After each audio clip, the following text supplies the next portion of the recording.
Fala galera, como é que vocês estão? É o seguinte, eu sou o professor Valmir, professor de Língua Portuguesa e Literatura aqui do Instituto Federal de Campos do Jordão, São Paulo, e a minha ideia é dar umas dicas para vocês, a pedido aqui da galera, para conversar sobre leitura para o vestibular. Cara, primeiro ponto, hoje a gente vai falar, neste primeiro momento, a gente vai falar aqui de Gregório de Matos e Guerra, um autor barroco. Barroco quer dizer o quê? Um cara que desenvolve uma ideia do conflito, das oposições, cultismo de um lado, aquela literatura mais voltada para a estrutura da forma, das palavras, o jogo de palavras, conceptismo do outro, aquela estrutura mais lógica, mais racional. Vida de um lado, morte do outro, aproveitar o momento agora ou aproveitar aquilo que virá após a morte.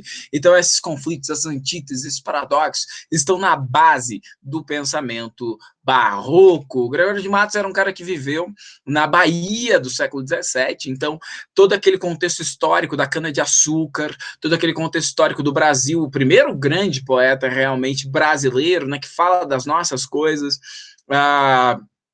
em todo aquele contexto de repensar as estruturas brasileiras da cana-de-açúcar. Vende para fora, não vende para fora, fica aqui, não fica aqui, o que a gente vai fazer? Vamos focar no interno, vamos focar no externo. Tudo isso está na base do pensamento do Gregório de Matos e Guerra, também conhecido como Boca do Inferno. Por quê? Porque ele fazia poesias críticas, satíricas, ferrenhas, fortíssimas, tudo e a todos.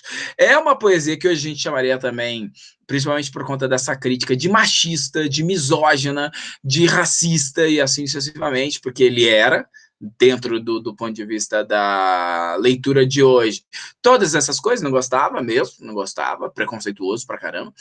Por outro lado, também, a gente tem uma literatura que vai ser mais lírica, uma literatura mais voltada para os sentimentos, o sentimento mais amoroso, o sentimento mais religioso. Daí você levanta a mão e pergunta, mas Valmir, como é que o cara pode fazer uma crítica ferrenha a tudo e a todos, inclusive a Igreja Católica, e depois escreveu uma poesia religiosa? É o barroco, cara, esse conflito, essa antítese, esse paradoxo, essa ideia que de uma hora é e depois deixa de ser, mas está em constante conflito, é a base de todo o barroco. Pra gente saber mais disso, eu trouxe aqui um slide, deixa eu abrir aqui para vocês esse slide, daí a gente troca uma ideia sobre... Eu trouxe alguns poemas, cara, porque, assim, acho que é muito importante a gente saber como é que o Gregório de Matos desenvolve essas ideias, como é que o Gregório de Matos desenvolve essas ideias nos poemas dele. Cara, primeira coisa importante, se é poema, o que é? É palavra, não entra naquela loucura de dizer, ai, poesia é feita com sentimento. Cara, pode até ser a poesia do mundo, mas o poema, que é quando a poesia se transforma numa estrutura de linguagem, é uma palavra. Ou melhor, são várias palavras combinadas e escolhidas por um poeta ou por uma poeta. E são combinadas, essas palavras são escolhidas por conta do sentido que elas têm, por conta do som que elas produzem, por conta da imagem mental que a gente tem diante dessas palavras. Então, o bom leitor ou a boa leitora é alguém que leva em consideração o sentido das palavras, o som das palavras e a imagem das palavras, certo? Então, quando você estiver lendo um poema ou um texto poético como o do João Guimarães Rosa, né, o Campo Geral, atente-se à escolha e à combinação das palavras por conta do sentido que elas têm, do som que elas têm, da imagem que elas criam. Certo? Sem mais delongas, vamos aos textos. Cara, falando sobre sentido das palavras, dá uma olhada aqui, ó, neste poema. A gente vai tentar organizar algumas coisas específicas de cada poema. Obviamente não dá pra gente falar de tudo. E eu vou ajudar você aqui a pensar sobre figuras de linguagem também. Primeiro poema, ao valimento que tem o mentir, ao valor, a coisa positiva que tem o mentir. Mau ofício é mentir, mas proveitoso. Tanta mentira, tanta utilidade traz consigo mentir nessa cidade, como diz o mais triste mentiroso. Eu, como ignorante, um baboso, me pus a verdadeiro por vaidade. Todo o meu cabedal me tinha verdade. E saí do negócio perdidoso. Então, tudo que eu tinha, eu coloquei na verdade e saí com prejuízo. Perdi o principal, que eram verdades. Perdi os interesses de estimar-me, perdi-me a mim em tanta solidão. Por que solidão, Vambirora? Só ele resolveu falar a verdade, quando na verdade, desculpem-me, mas quando o certo, segundo essa sociedade a qual ele está descrevendo, é mentir. Veja, ainda bem, Gregório de Matos, que isso acabou. Hoje no Brasil não tem mais esse tipo de coisa, não tem mais mentira comandando nada. Deram os meus amigos em deixar-me. Cobrei ódios e inimizades. Eu me meto a mentir e aproveitar. Então, tá claro o sentido do texto. O texto, ele trabalha com a ideia de que a mentira, ela é ruim, mas a gente tira proveito de usá-la em nosso favor. Sendo assim, o eu lírico vai desenvolver o seu texto dizendo, olha, eu tentei ser verdadeiro e só me dei mal. Passei a me dar bem, último verso, apenas quando menti. Então, algumas coisas interessantes aqui de estrutura das palavras, combinação, relação, lógica, esse hipérbato, essa inversão sintática. A ordem direta da frase em português: sujeito, verbo, complemento, né, objeto direto, objeto indireto, adjunto, adverbial, adnominal, etc. Vai? Beleza. Então, quando eu olho para esse texto aqui, ó, tanta mentira, tanta utilidade, traz consigo mentir nessa cidade, eu percebo que há uma inversão sintática. Como é que eu boto na ordem direta? Assim, ó. O mentir, sujeito, traz consigo, eu tenho uma locução verbal. Quem traz consigo o quê? Tanta mentira, tanta utilidade. Objeto direto. Onde? Nesta cidade, adjunto adverbial de lugar.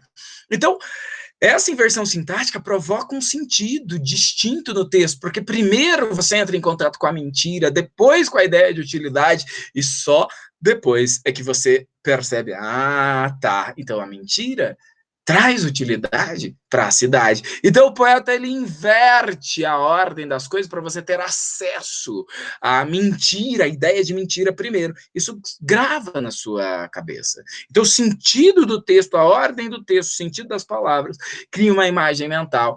E isso é importante. Vamos mais! Mesmo poema ainda, hein? O mesmo poema ainda. Que a gente pode pensar nas antíteses, oposições. Falou antítese, falou em oposição. Falou em antítese, falou em oposição. A mentira e a verdade são as antíteses que sustentam o texto todo. Então, o sentido do texto é: há uma oposição entre a mentira e a verdade. Eu consigo ver isso de forma clara já aqui no primeiro verso. Mau ofício é mentir, é ruim, mas conjunção coordenativa adversativa, ou seja, é ruim, mas é proveitoso. Então, eu tenho uma antítese. É isso, mas quando a gente faz, é o oposto, ok? Ok, vamos mais longe, vamos mais longe. Se a gente pensar no som pode cair também para vocês pensarem em figuras de linguagem relativas ao som, cara. A literação e a assonância são duas das principais figuras de linguagem que trabalham com o som. Segundo verso, tanta mentira, tanta utilidade. Veja quantos T's. Isso é uma aliteração. A literação, quando a gente tem uma repetição de sons consonantais, de consoante. Eu poderia até pensar aqui, ó, em tanta mentira, tanta utilidade, numa repetição de N também poderia. A assonância, aqui é o último verso, que é quando ele termina o texto dizendo aqui veio, né? Eu me meto a mentir e a aproveitar-me. Então, repetição de sons de vogais, a gente chama de assonância. Certo? Vamos avante. Mais um poeminha interessante, poema As Coisas do Mundo, As Coisas do Mundo. É um poema que vai trabalhar com som, e eu quero que você perceba aqui este som, mas a gente vai ampliar, tá? Vamos do som para o sentido, do som para a imagem. Vai lá. Neste mundo é mais rico que mais rapa. Quem mais limpo se faz, tem mais carepa. Então, quem é mais rico neste mundo? Aquele que mais rouba. O que se mostra mais limpo, ele tem mais sujeira. Com sua língua, o nobre o vil decepa. O velhaco maior sempre tem capa. Olha o hipérbato aqui de novo, ó. O vilão, o maldoso, decepa, corta com sua língua ao nobre, ou corta ao nobre com sua língua. Então é isso. O vilão, cara, ele fala mal de todo mundo. Ô, Gregório de Matos, ainda bem que você não vive no século XXI. Você é louco. O velhaco maior tem sempre capa. O mais malandro, ele tá sempre coberto. Mostra o patife da nobreza, um mapa. cheio de inversão, cheio de conflito, de contraste. Esse é o texto, né? Mostra o patife da nobreza o mapa. Então, o patife é o responsável por mostrar o mapa, o caminho para chegar à nobreza. Quem tem mão de agarrar, ligeiro trepa. Nem preciso explicar essa. Quem menos falar pode, mais increpa. Aquele que menos pode falar é o que mais se dá mal. E essa crítica, forte, quem dinheiro tiver, pode ser papa. A flor baixa se encuca por tulipa. Então a flor seca acha que é tulipa. Bengala hoje na mão, ontem garlopa. Mais isento se mostra o que mais chupa. Eita! Para a tropa do trapo, vaso a tripe. Mais um dia. Porque a musa topa em apa, epa, ipa, opa, opa. Então o som é o que chama primeiro a nossa atenção, porque quando ele termina aqui, ó, ele diz, para a tropa do trapo, vaso a tripa. Vazar a tripa é literalmente jogar merda no ventilador. Então eu não vou fazer mais isso, eu não vou dizer mais, porque a musa, com M maiúsculo, isto é, uma maiúscula que dá uma alegoria. Não é a musa inspiradora qualquer, mas é a própria poesia. A musa topa, a musa para. E que? Em apa, epa, ipa, opa, opa. Valmero, não entendi. Veja, por que ele não vai falar mais das coisas do mundo? Porque as rimas que ele utilizou em apa, epa, em ipa, em opa, em upa, acabou, não dá para fazer mais nenhum tipo de rima.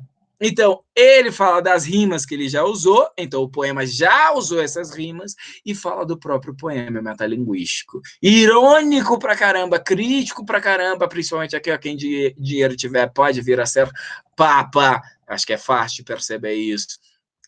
E tem também uma figura de linguagem que pode cair, a paronomásia, ele vai brincando com os sons das palavras.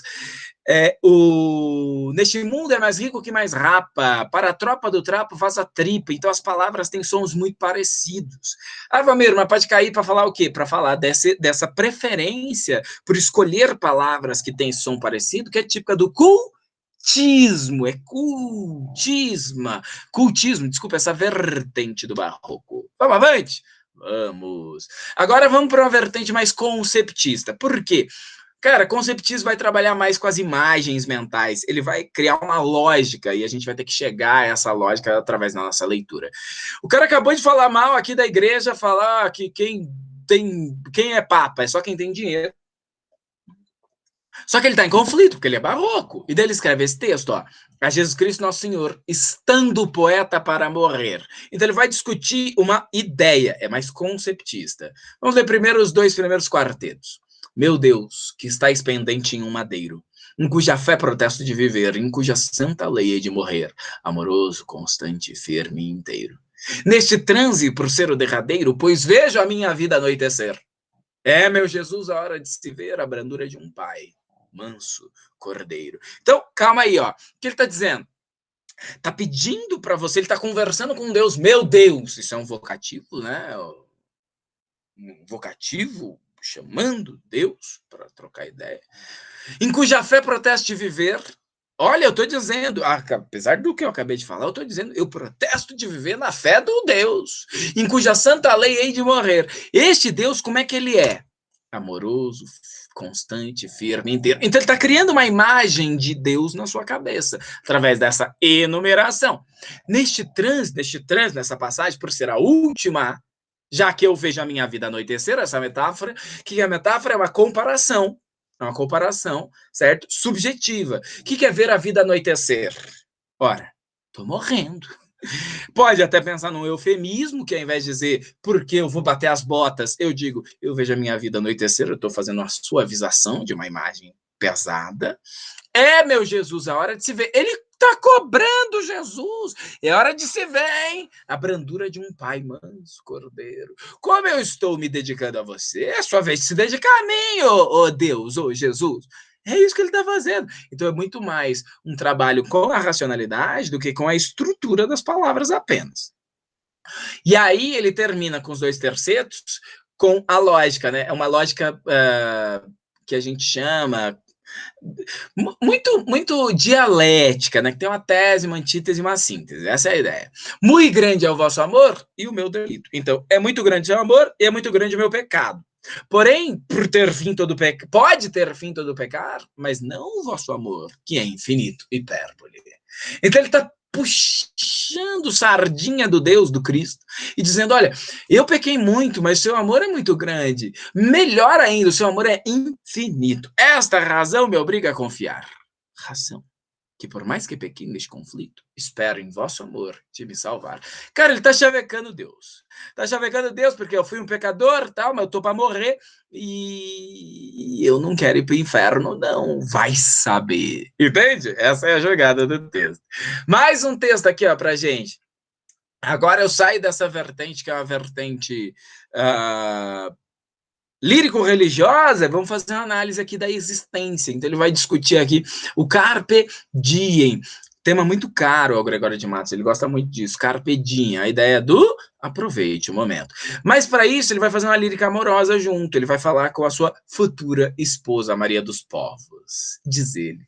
Discreta e formosíssima Maria, hipérbole, falando bem da mulher. Enquanto estamos vendo a qualquer hora em tuas faces a rosada aurora, em teus olhos e boca, o sol e o dia. Então ele está dizendo, Maria, você é linda, cara, enquanto, ao passo que, no momento que eu vejo no seu rosto o dia, o brilho da aurora, o sol, enquanto com gentil descortesia o ar que fresco Adonis te namora, te espalha a rica trança voadora quando vem passear-te pela fria. Então o ar Adonis, com gentil, é descortês, né? Porque bate o vento e bagunça o cabelo da Maria, mas é tão gentil. As tranças dela voando, que coisa linda. E aí ele vai dizer, depois dos 2 primeiros quartetos, para ela o que ela deve fazer. Goza, aproveita, goza da flor da mocidade.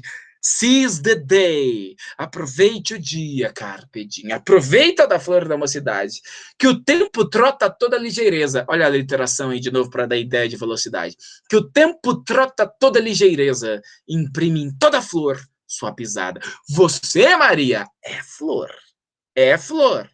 mas cuidado. O tempo, ele pisa na flor. E aí o ponto final. Não aguardes que a maduridade, a gente diria hoje, maturidade, te converta em flor. Então não fique esperando que o passar do tempo te transforme numa flor. Na verdade, o que acontecerá com você, e é por isso que você precisa aproveitar agora, e acontecerá comigo também, e com você que está aí desse lado, e por isso que a gente precisa aproveitar agora. Na verdade, o tempo fará com que a beleza se transforme em terra, em cinza, em pó, em sobra e em nada.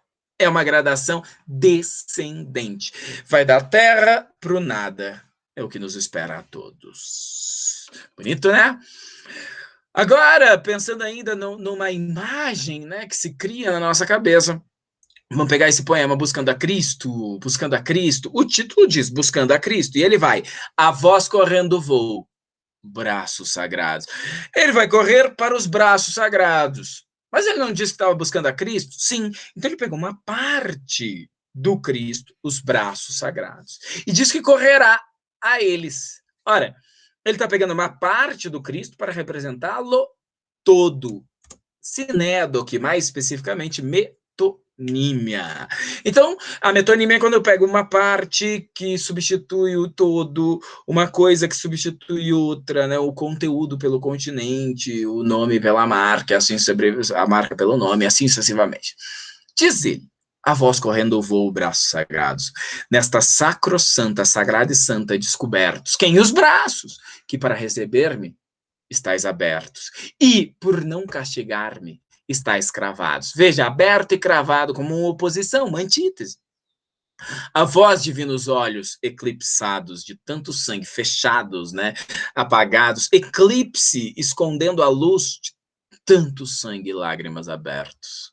Pois para perdoar-me, estáis despertos, e por não condenar-me, estáis fechados. Então, Cristo são os braços sagrados, Cristo são os divinos olhos, que estão despertos e fechados, abertos e cravados os braços sagrados, essa oposição o tempo todo. A vós pregado os pés por não deixar-me, a vós sangue vertido para ungir-me, a vós cabeça baixa para chamar-me, a vós lado patente quer unir-me, A vós, cravos peceasos, quero atar-me para ficar unido, atado e firme.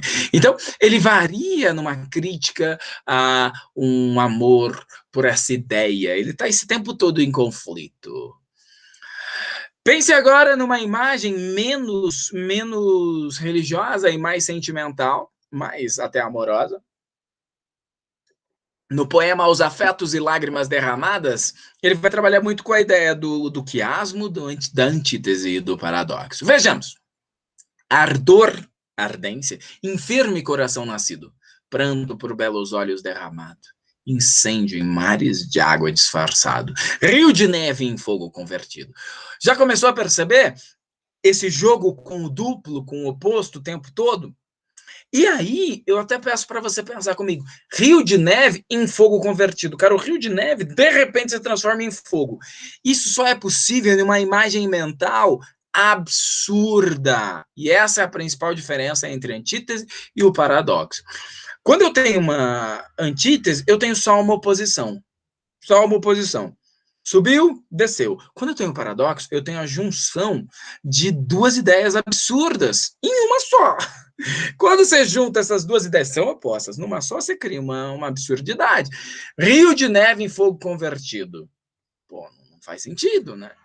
Aqui no fim ele vai trazer outro paradoxo interessante. Mas vamos mais. Tu, que um peito a brasas escondido, quem é?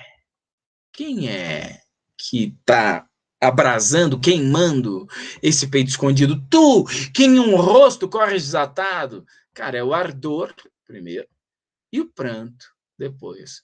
Quando em fogo, em cristais aprisionado. Quando cristal, em chamas derretido. Então ele vai jogando com esse duplo. Se és fogo, como passas brandamente? Por outro lado, se és neve, como queimas com porfia? E aqui a diferença da antítese para o paradoxo. Ele não diz que o fogo é neve. Ele diz, se você for neve, como é que você passa assim tão de boa? Ou melhor, se você for fogo, como é que você passa tão de boa? Se você é neve, como é que você queima com tanta força? Então, se isso ou se aquilo é ou, e o paradoxo é e, Valmir, ainda não peguei, calma aí. Mas, ai, que andou o amor em ti, prudente. Pronto, pegamos. É esse amor, ó, essa amada que está sempre em conflito dentro dele. Pois, então, para temperar a tirania, para equilibrar a tirania, por que tirania? Porque o amor é tirano. Por que ele é tirano? Porque ele não pede para entrar no nosso coração. Essa tirania do amor, a gente sente sem querer. Como que quis que aqui fosse a neve ardente? Olha, a neve ardente. Ele permitiu que a chama fosse fria. Esse é o paradoxo. Como é que a chama pode ser fria? Como é que a neve pode ser ardente do ponto de vista do fogo? Então, o paradoxo é e. A neve é neve e ardente ao mesmo tempo. A chama é chama e fria ao mesmo tempo. É fogo e frio ao mesmo tempo. Não dá. O paradoxo, eu junto duas coisas que não podia. A antítese é ou uma coisa ou outra. Se dizem subiu do outro, ou vamos dizer desceu. Isso é antítese. Beleza? Vamos mais. Ainda no mesmo poema, eu falei do quiasmo, né? Se liga aqui, ó, o quiasmo. O quiasmo é aquela coisa do X. Hã? Aqui, ó, quando o fogo em cristais aprisionado. Começo falando do fogo no primeiro ponto. E aí as chamas que representam o fogo vão para o segundo ponto do outro verso. Agora, quando o fogo em cristais é aprisionado, olha, os cristais estão no segundo ponto do verso, vem para o começo. Quando o cristal em chamas derretido. Então, o quiasmo é essa brincadeirinha em X, né? Eu falo de uma coisa no começo e termino com essa coisa. Falo de uma coisa no fim da primeira parte e começo com ela. Faz um xizinho. Beleza? Beleza. E aí eu tenho um jogo agora, que é um jogo da crítica, de novo, dele falando da Bahia, só que agora através da metonímia. A Bahia vai ganhar, desculpa, da personificação, a Bahia vai ganhar uma personificação ou prosopopeia. A Bahia vai ganhar uma ideia de gente. Triste Bahia. Ó, quando é semelhante os tais, eu estou do nosso antigo estado. Século XVII, o que está acontecendo com a Bahia? O que está acontecendo com o Brasil? A gente está tendo uma mudança nas relações externas, no nosso comércio exterior. Então ele vai dizer, olha, você é muito dessemelhante, diferente, está muito diferente do que era. E eu também. Pobre te vejo a ti, tu me vê. A Bahia não pode ver ninguém. personificação. Tu me vê empenhado, ó, eu tô pobre. Rica te vi eu já. Você já me viu abundante. Mas agora nós dois estamos pobres. Então ele está fazendo uma crítica à política externa brasileira. A ti trocou-te a máquina mercante. Olha lá, o mercado trocou a Bahia. Quinto, a larga barra tem entrado. A mim foi me trocando. E tem trocado. Tanto negócio e tanto negociante. Então, a crítica dele não é necessariamente ao Brasil, mas ao que ele está perdendo. Eu sou um negociante, estava tudo dando certo, as coisas estavam bem, a gente estava explorando bem. Agora o Dom João IV resolveu mudar o nosso modelo de negócio, isso é ruim. Veja, deste em dar tanto açúcar excelente, cana-de-açúcar, pelas drogas inúteis que a abelhuda, simples aceitas do sagaz, brichote. Eu aqui retomando os franceses, né? Mas não só os franceses, os ingleses, todo mundo leva o que a gente tem de melhor e nos dá nada. Drogas inúteis é o que a gente recebe. Oh, se quiser a Deus que de repente um dia amanheceras tão sisuda, se amanhecesse tão fechada, que fora de algodão o teu capote. Então ele pede a Deus aí para mudar tudo isso. Então a Bahia é personificada neste texto. Vamos mais, para finalizar isso aqui, ó, vamos caminhar para o fim. Um poema que é um poema que fala dessa questão de como a gente pensa na nossa existência, voltando para o tema do Carpe Diem. Você viu que tem umas cores ali, a gente já fala disso. Nasce o sol e não dura mais que um dia. Depois da luz se segue a noite escura. Em tristes sombras morre a formosura, em contínuas tristezas morre a alegria. Ah, mas não está escrito morre. Não, não está escrito morre. Foi o quê? Foi feito uma elipse do verbo morrer. Ok? Olha outra figura de linguagem aí para você. Então, o que acontece? Este é um poema reflexivo, filosófico. Ele faz constatações. É um poema muito mais conceptista do que cultista. Ó, constata. A vida é assim. O sol nasce, depois morre, a luz vem, a antítese, depois vem a noite escura, nas sombras morre a formosura, óbvio, tá escuro, eu não consigo ver nada, em contínuas tristezas morre também a alegria, é assim. E aí ele começa a questionar isso, por isso que é filosófico. Porém, eu sei que é assim, mas se o sol vai acabar, por que ele nasce? Se é tão formosa a luz, por que não dura? Como a beleza assim se transfigura, como o gosto da pena assim se fia. Então ele começa a se questionar. Então, nesse esquema que eu falei para vocês de tese, antitese, síntese dialética, né, que eu falei, a gente vai ver agora as respostas que ele vai dar. Mas no sol e na luz, falte a firmeza. Uai, normal, né? O sol e a luz não têm firmeza, porque se eles fossem firmes, sempre lá estariam.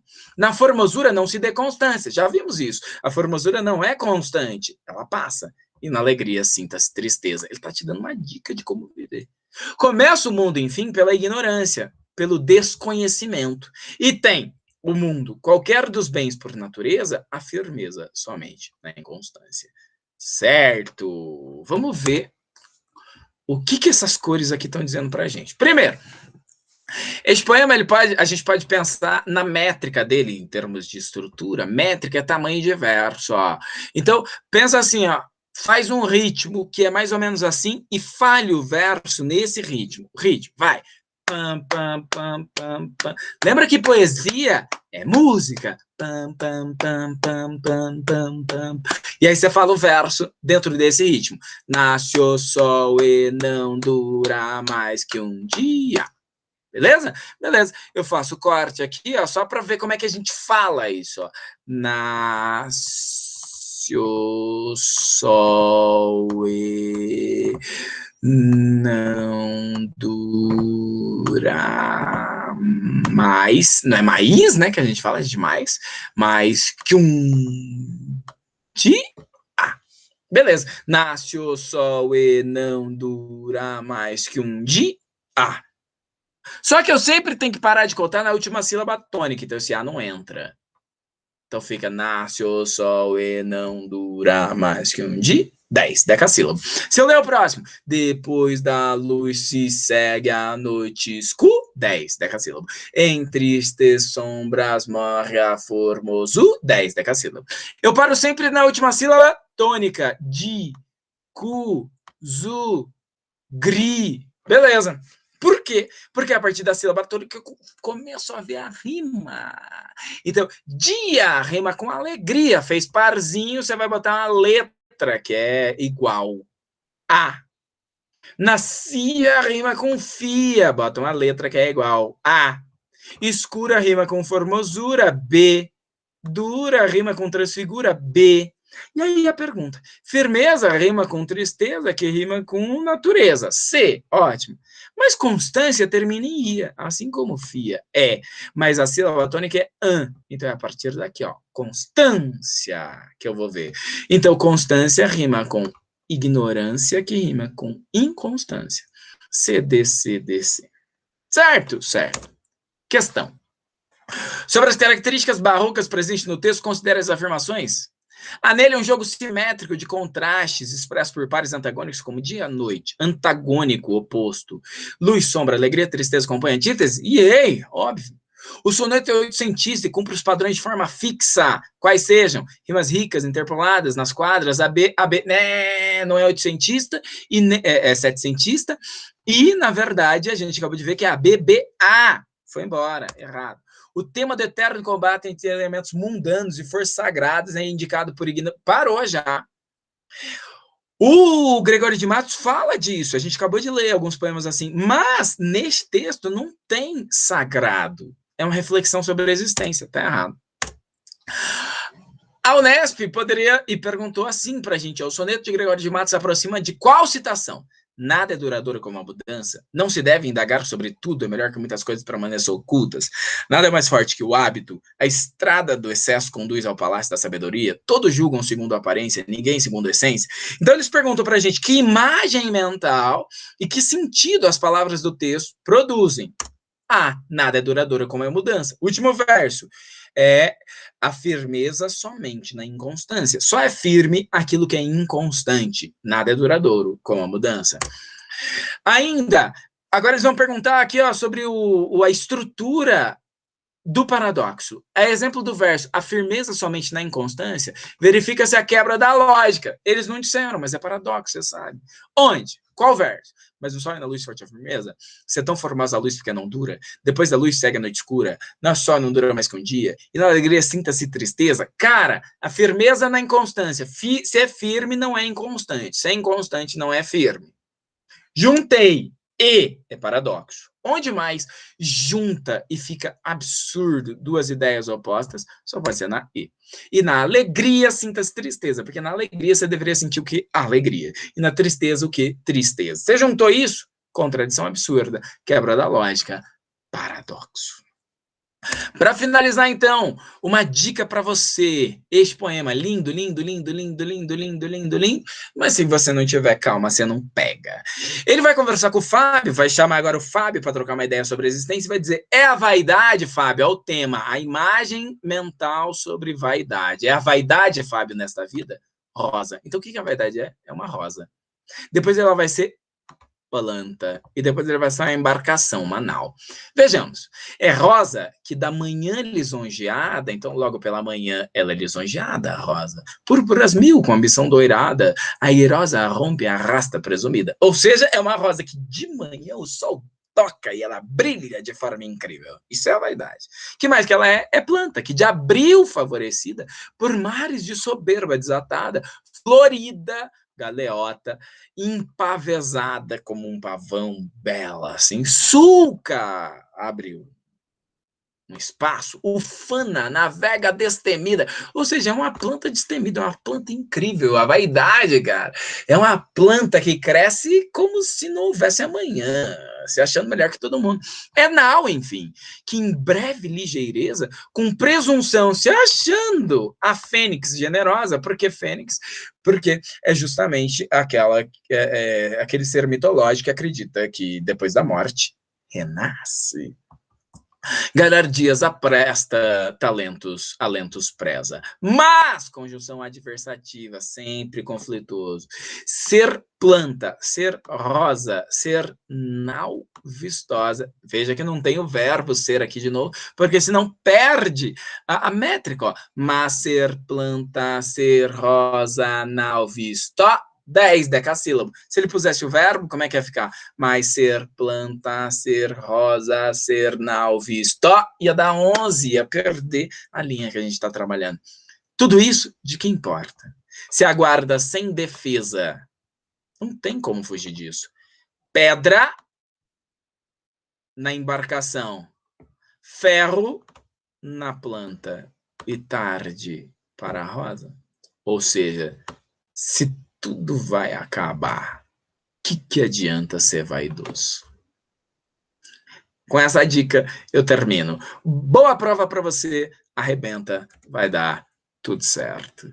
Gente, é isso. Já já eu volto com novas ideias, novas informações para vocês sobre os livros que cairão no vestibular da FUVEST neste ano. Beijo!